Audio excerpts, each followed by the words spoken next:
जानी टीवी देखने वाले सभी मुअज़्ज़ज़ दोस्तों को मोहम्मद नबील की तरफ से अस्सलाम वालेकुम। दोस्तों, वैसे तो बरे-आज़म खुश्की के एक बहुत बड़े खित्ते को कहा जाता है। दो बरे-आज़मों के दरमियान समुंदर हाइल होता है जो उन्हें एक दूसरे से जुदा करता है, लेकिन बरे-आज़म एशिया और यूरोप मुख्तलिफ मुकामात पर एक दूसरे से जुड़े हुए हैं। दोनों बरे-आज़मों के इस मुल्हिका इलाके को यूरेशिया कहा जाता है और यूरेशिया में बसे हैं Russia, Azerbaijan, Moldova, Armenia, Georgia और बेलारूस जैसे मुल्क। आज की हमारी ये वीडियो भी यूरेशिया में बसे एक मुस्लिम मुल्क अज़रबैजान पर है। अज़रबैजान जो नस्ली एतबार से रशियन और तुर्कों के बहुत ज़्यादा करीब पाए जाते हैं। इखलाकी तौर पर इनका कुर्ब यूरोपियन से ज़्यादा मिलता है। 90 की दहाई में जब सोवियत यूनियन का इतिहाद ख़त्म हुआ और नए ममालिक वजूद में आने लगे तो इनमें से एक अज़रबैजान भी था, जिसे पहल तस्लीम करने वाले ममालिक में पाकिस्तान और तुर्की ही थे। जिस तरह पाकिस्तान की आज़ादी के बाद पाकिस्तान दो हिस्सों में हिंदुस्तान से अलग हुआ था, इनमें एक था मशरकी पाकिस्तान और दूसरा था मगरबी पाकिस्तान। आज अज़रबैजान की हालत भी वैसी ही है। जब 90 और 91 में सोवियत इत्तेहाद से इल्हाक ख़त्म होने की बातें चल रही थी, उस वक्त तक सब कुछ पुरअमन था। जैसे ही अक़वाम मुत्तहिदा ने 2 मार्च 1992 को अज़रबैजान की आज़ादी को तस्लीम कर लिया तो अज़रबैजान और आर्मेनिया के हालात ख़राब होना शुरू हो गए। आर्मेनी फ़ौज ने अज़रबैजान के नगोर्नो काराबाग के इलाके पर कब्जा करते हुए अज़रबैजान को मशरकी पाकिस्तान और मगरबी पाकिस्तान की तर्ज पर 2 हिस्सों में तकसीम कर दिया। इस मौके पर दोनों ममालिक के दरमियान जंग हुई। आलमी ताकतों ने आर्मेनिया की पुष्टपनाही की और इस्लामी ममालिक ने अज़रबैजान का भरपूर साथ दिया। मसला अक़वाम मुत्तहिदा में पहुंचा तो इस इलाके को अज़रबैजान को सौंपने का वादा किया गया, जो आज तक अज़रबैजान के हवाले नहीं किया गया। दोनों ममालिक की अफवाज का इस इलाके पर कब्जा बरकरार है। इस मसले का आज तक कोई हल नहीं मिल सका। इसकी एक वजह तो यह है कि वहां आबादी मसीही लोगों की है और आर्मेनिया भी एक क्रिश्चियन मुल्क है। दूसरा, इस मसले का हल न होने की वजह यह इलाका तेल और गैस जैसी कुदरती मादनियात से भरा पड़ा है। पाकिस्तान ने हमेशा से ही अज़रबैजान का साथ दिया है। दोनों ममालिक के बहुत गहरे अस्करी ताल्लुकात भी कायम हैं। अज़रबैजान, जिसका आर्मेनिया से तनाज़ा चल रहा है, उसने भी आर्मेनिया को तस्लीम कर रखा है, लेकिन पाकिस्तान दुनिया का वाहिद ऐसा मुल्क है जिसने अपने अज़रबैजान की खातिर आर्मेनिया को अभी तक तस्लीम नहीं किया। और दुनिया में इस वक्त आर्मेनिया और इसराइल 2 ऐसे ममालिक हैं जिनको पाकिस्तानी हुकूमत अभी तक तस्लीम नहीं करती है। हमें इसराइल की तो समझ आती है, लेकिन ये समझ से बाहर है कि जिस मुल्क का यानी अज़रबैजान का आर्मेनिया से तनाज़ा चल रहा है, उन दोनों ममालिक ने एक दूसरे को तस्लीम कर रखा है। इस मसले के हल के लिए कई बार इनके दरमियान मुज़ाकरात भी किए जा चुके हैं। तो ऐसे में पाकिस्तान आर्मेनिया को तस्लीम क्यों नहीं करता, ये हमारी समझ से बाहर है। जिस तरह कुछ अरसा पहले पाकिस्तानियों का रुझान तुर्की की तरफ हो गया था, हर कोई यही समझ रहा था कि तुर्की अब यूरोपीय यूनियन का मेंबर बन जाएगा। पिछले कुछ सालों से सयाहों की आसानी के लिए अज़रबैजान ने पाकिस्तान के लिए ई वीज़ा सर्विस शुरू की थी, जिसकी मदद से सयाह हजरात घर बैठे अपने कंप्यूटर से अज़रबैजान का ई वीज़ा अप्लाई करते हैं और उन्हें 2 से 3 दिनों के अंदर अंदर अज़रबैजान का ई वीज़ा मिल जाता है। आज हर दूसरा एजेंट अवाम को धोखा देने की कोशिश में है। कामकाज करने वालों को अज़रबैजान का ई वीज़ा लेकर उन्हें अज़रबैजान भेज रहे हैं और उन्हें सुहाने ख्वाब दिखला रहे हैं कि जल्द अज़रबैजान भी यूरोपीय यूनियन का हिस्सा बनेगा और अपनी पूरी कोशिश में है कि जैसे तैसे करके पाकिस्तानियों के लिए इस आसान वीज़े को ख़त्म करवा सकें और पाकिस्तानी सयाह जो खासकर सैरो तफरीह की गर्ज से कहीं जाते हैं, उनके लिए भी अज़रबैजान का वीज़ा यूरोपीय वीज़ों की तरह मुश्किल हो जाए। दोस्तों, ये तो वो बातें थी जिनके बारे में हर शख्स जानता है। आइए अब बात करते हैं अज़रबैजान के उन छुपे हुए हक़ाइक़ की जिनके बारे में हर किसी को ख़ास इल्म नहीं होता।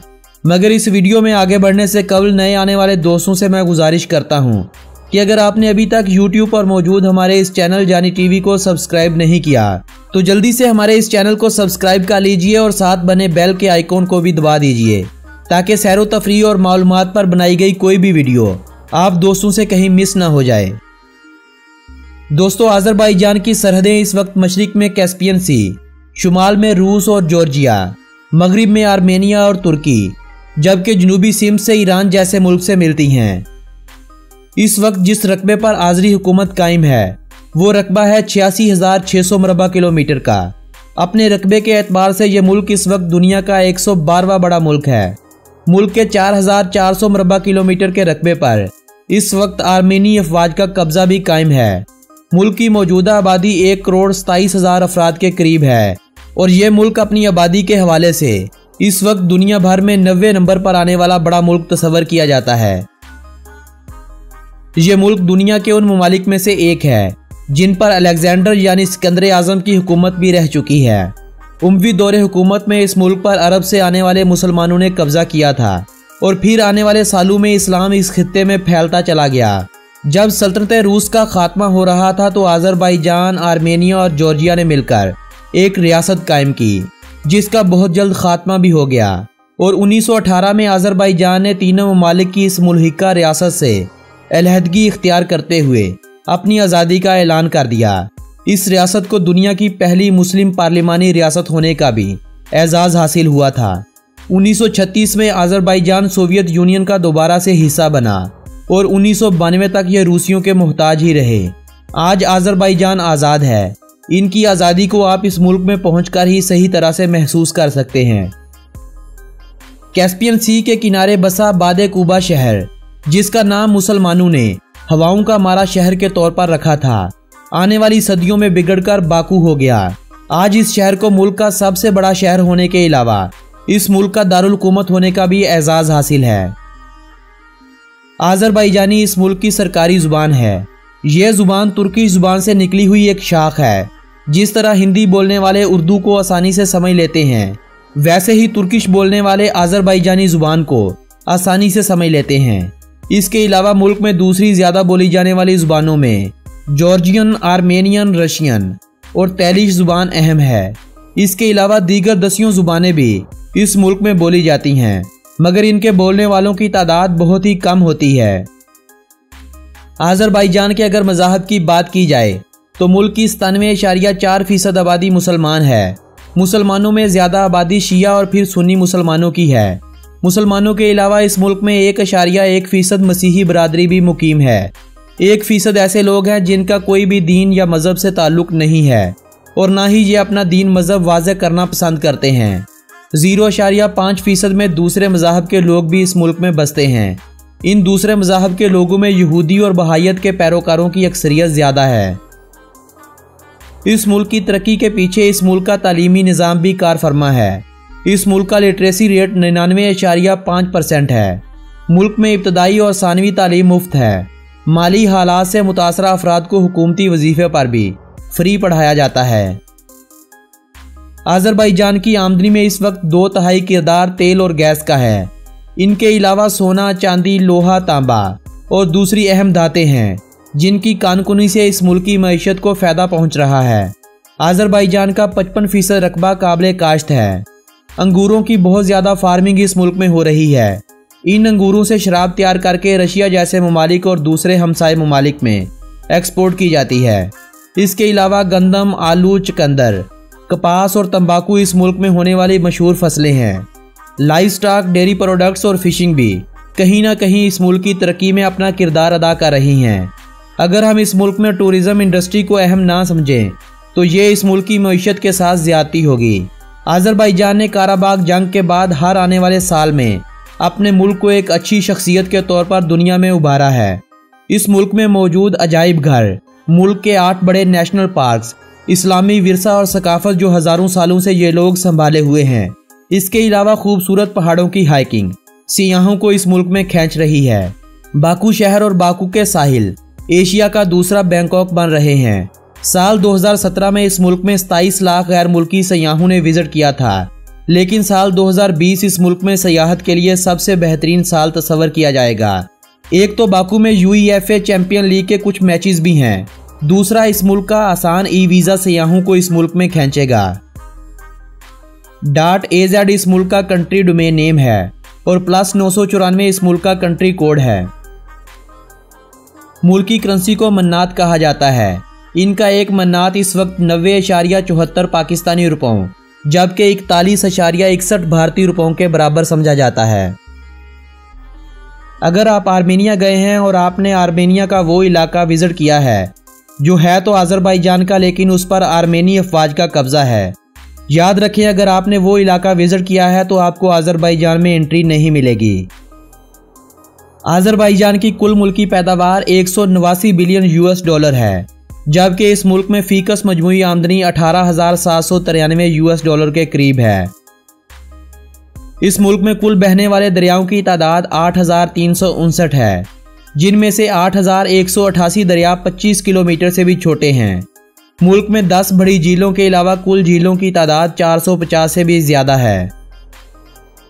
आज़री लोग पैनकेक बहुत ही शौक से खाते हैं। ये लोग चाय के साथ मीठा खाना बहुत ही पसंद करते हैं। चाय के साथ ये लोग मीठा जैम या शहद खासकर बहुत पसंद करते हैं। दिन में ये लोग 2 से 3 बार अगर चाय ना पिएं तो इनका दिन नहीं गुजरता।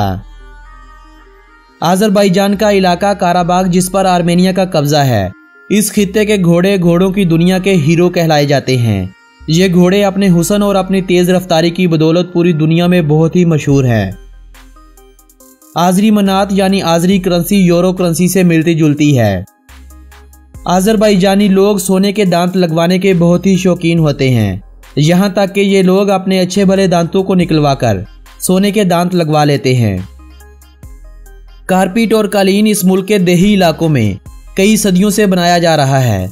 कालीन साजी बाकायदा एक सनत के तौर पर भी कायम है।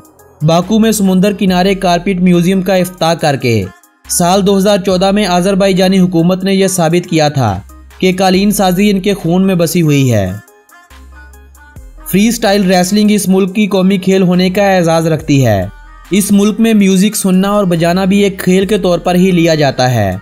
इसके अलावा स्कीइंग, रॉक क्लाइंबिंग, बॉक्सिंग, सोकर, रग्बी यूनियन, वॉलीबॉल और शतरंज इस मुल्क में दूसरी ज्यादा खेली जाने वाली खेलें तस्वर की जाती हैं।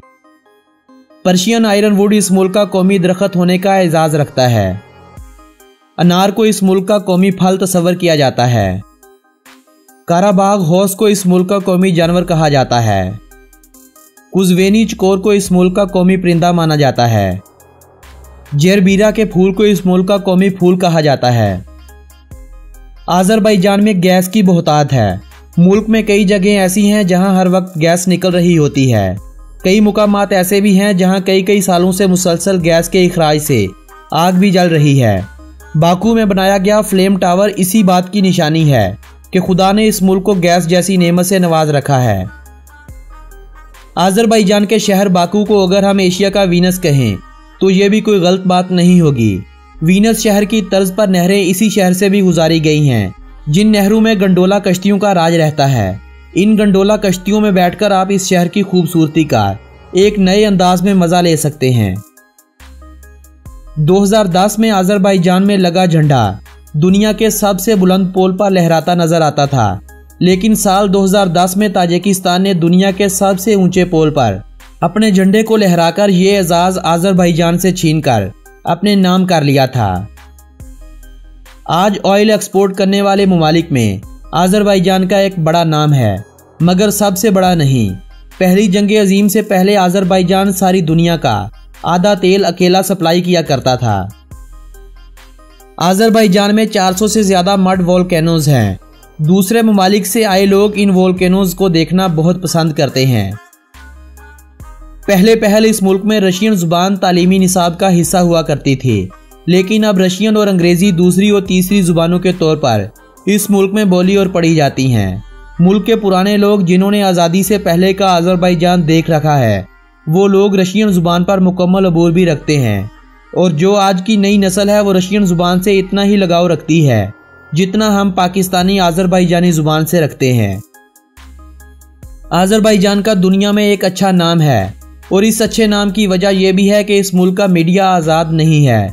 किसी को भी इस मुल्क के खिलाफ बोलने की इजाज़त नहीं है।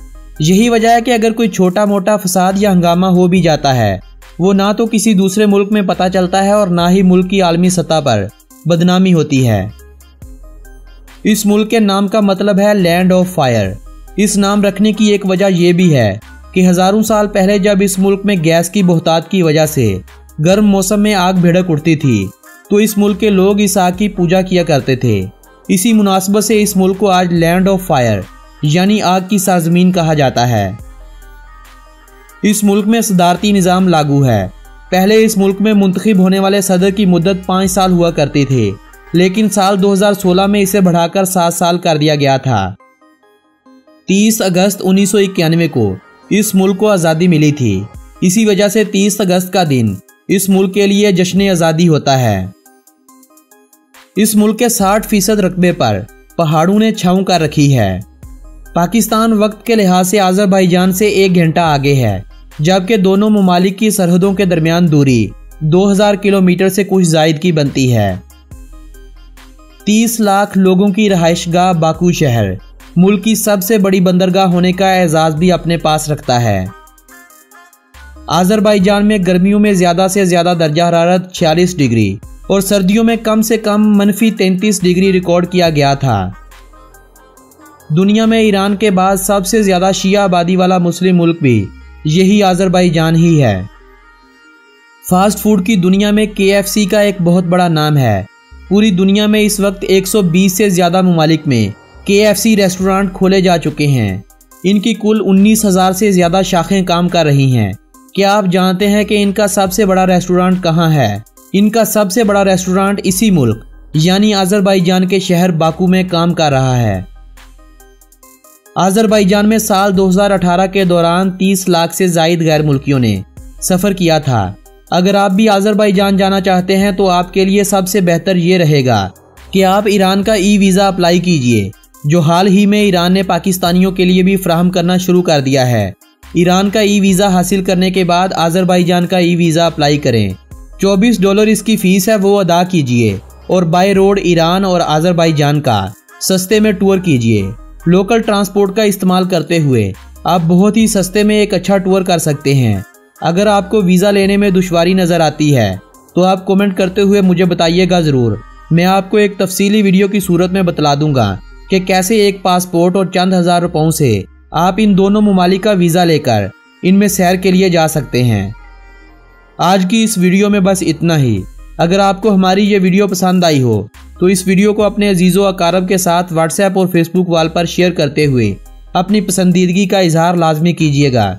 मेरी हौसला अफजाई के लिए इस वीडियो को लाजमी तौर पर लाइक भी कीजिएगा। कमेंट करते हुए हमें अपनी तजावीज़ और राय से ज़रूर आगाह रखा करें ताकि हम अगली आने वाली वीडियोज़ में मज़ीद बेहतरी ला सकें। आपसे मुलाकात होगी बहुत जल्द एक नए मुल्क की वीडियो के साथ। तब तक के लिए अपने इस दोस्त को दीजिएगा इजाज़त। अल्लाह निगहबान।